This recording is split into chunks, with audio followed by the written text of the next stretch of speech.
Bonjour, moi c'est Aïssatou.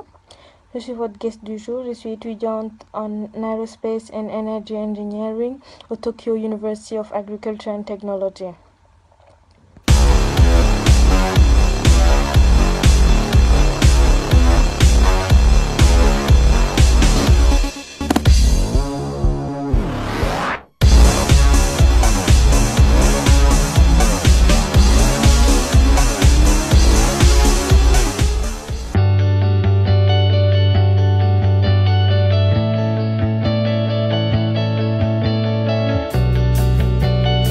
D'abord, je vous demanderai d'excuser mon français parce que je ne le pratique plus trop.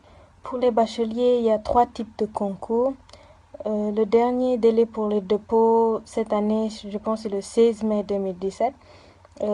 Les prérequis, le candidat doit être né entre le 2 avril 1995 et le 1er avril 2000.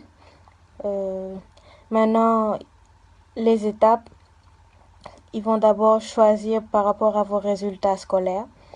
Maintenant, une fois avoir choisi, les élèves retenus vont passer un test. Maintenant, ils vont choisir les meilleurs. Maintenant, une fois choisis, ils vont leur faire passer des interviews. Maintenant, pour l'interview, une fois que vous passez, ils vont choisir en Afrique. Maintenant, après avoir choisi en Afrique, une fois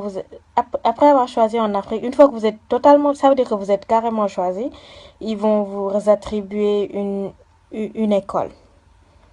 Donc, c'est ça. C'est un peu difficile quand même. Faut dire que c'est difficile parce que même pour juste le tri des papiers, ils vont choisir entre les élèves qui sont souvent premier, deuxième, troisième, jusqu'à cinquième peut-être. Maintenant, à la fin aussi, avant même l'attribution de l'école, ils vont vérifier votre mention. Souvent, ils préfèrent les meilleures mentions. Ils prennent tout le temps les meilleures, donc c'est un peu compliqué quand même. C'est un peu dur, mais il faut juste essayer et je pense que ça va passer. Souvent, c'est juste une personne qui part en niveau College of Technology. À part ça, il y a les masters et tout. Donc souvent, ils prennent une personne au niveau College of Technology, une personne au niveau BTS. Souvent, c'est ça.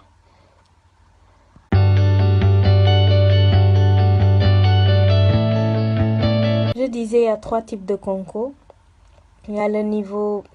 Il y a le concours où on sort avec niveau BTS, le concours où on sort avec le niveau du diplôme d'ingénieur. Et maintenant, le dernier, on sort avec le DUT. Maintenant, pour ces concours, la formation pour le DUT, c'est 3 ans plus... parce qu'on est obligé de refaire le bac. Et pour le BTS, c'est 2 ans.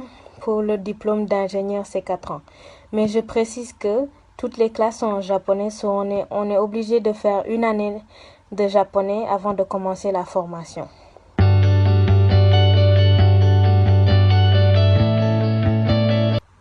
Pour les débouchés, il y en a beaucoup parce que les compagnies visent la globalisation.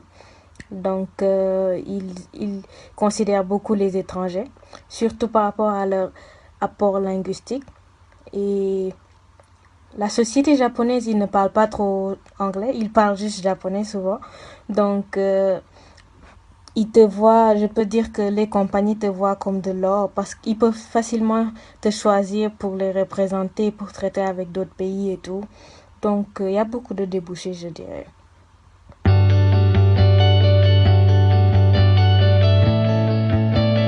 La vie sur le campus, c'est pas mal. Bon, j'étais la seule étrangère, je peux dire la seule africaine même dans le campus. Mais bon, une fois que tu comprends japonais, tu n'as vraiment pas de problème. Tu te trouves des amis et tout, il n'y a pas vraiment de problème par rapport à ça. Peut-être le seul problème, c'est que les Japonais, ils sont très stricts par rapport à leur façon de vivre. Donc, mais on s'y adapte, anyway. Le Sénégalais, il s'adapte à tout.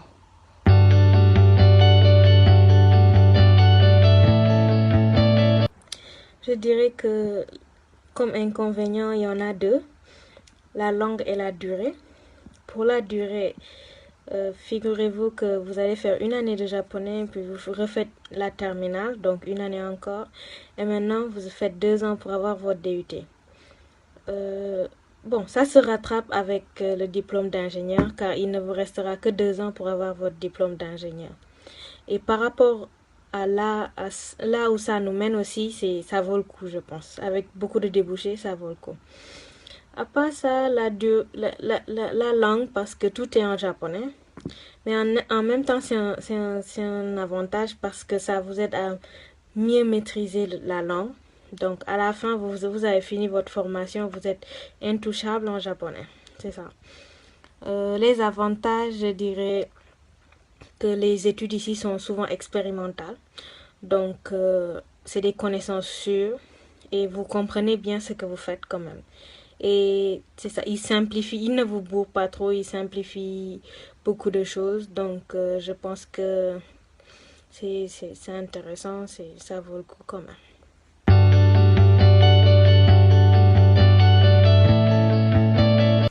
Bon, à mes frères et sœurs lycéens, je dirais d'apprendre l'anglais. D'apprendre l'anglais parce que vous veuillez voyager ou non, vous devrez apprendre l'anglais parce que par rapport à vos recherches, être bilingue par rapport à vos recherches, ça vous aide beaucoup. Ça élargit votre champ. Et à part ça, une fois que vous sortez du pays, vous n'allez pas en France. Si vous allez genre, dans les autres pays, que ce soit l'Asie, que ce soit l'Australie ou bien les États-Unis, ils parlent tous anglais. Même l'Europe, ils parlent anglais. Donc, c'est ça. C'est la langue internationale, donc faut pas la négliger.